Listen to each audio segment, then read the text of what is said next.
¿Nunca has sentido que alguno de tus recuerdos se está volviendo irreal?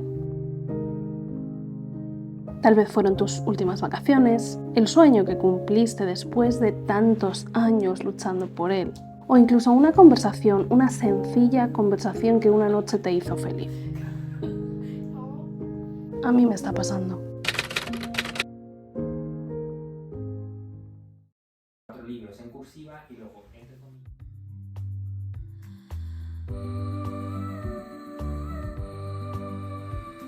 Este viaje por Taiwán me está trayendo experiencias totalmente alucinantes. Pero cuando un viaje es tan intenso y tan largo, es normal que los recuerdos no se asienten como deberían.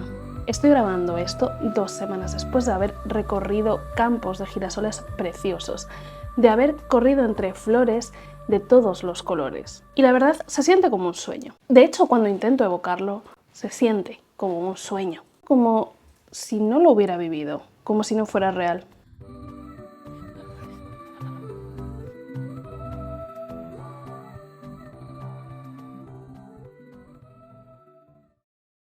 Mi solución a esto ha sido retener fragmentos de mis recuerdos en objetos. Y me parece una solución sencilla y que cada una puede implementar a su manera. Puede ser un diario en el que plasmas tus experiencias, o pueden ser objetos que te han llegado de la forma más cotidiana posible. Tickets de metro, de transporte, panfletos turísticos o tal vez entradas de museos o cine. Y por supuesto, las cosas que te compres por el camino. Aunque no es necesario tener objetos para recordar, a mí me parece un método muy sencillo y muy bonito. Lo estamos transformando en un interruptor que activará un recuerdo dentro de mucho tiempo.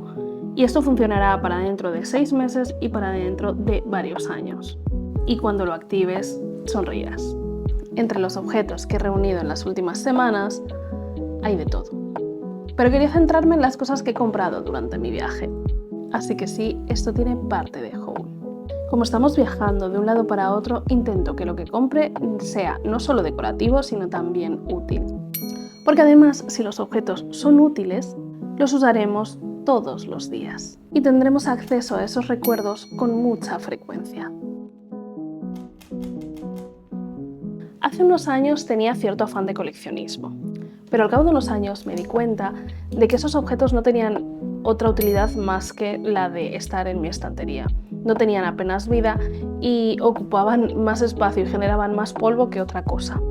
Es verdad que lo que compro responde a cierta estética que va con mi personalidad, pero cuanto más en sintonía esté ese objeto con tu estilo o con tu estética, más fácil se integrará en tu día a día cuando vuelvas de este viaje. Yo creo que podemos conocer a una persona en función de los objetos que posee.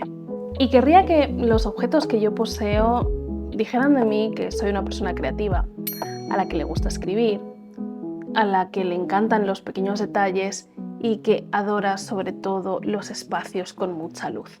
Pero a pesar de que sean objetos bonitos, no nos olvidemos que todos esos objetos representan algo, un momento en tu vida que quieres atesorar y que deberías guardar con mucho cuidado y con mucho cariño.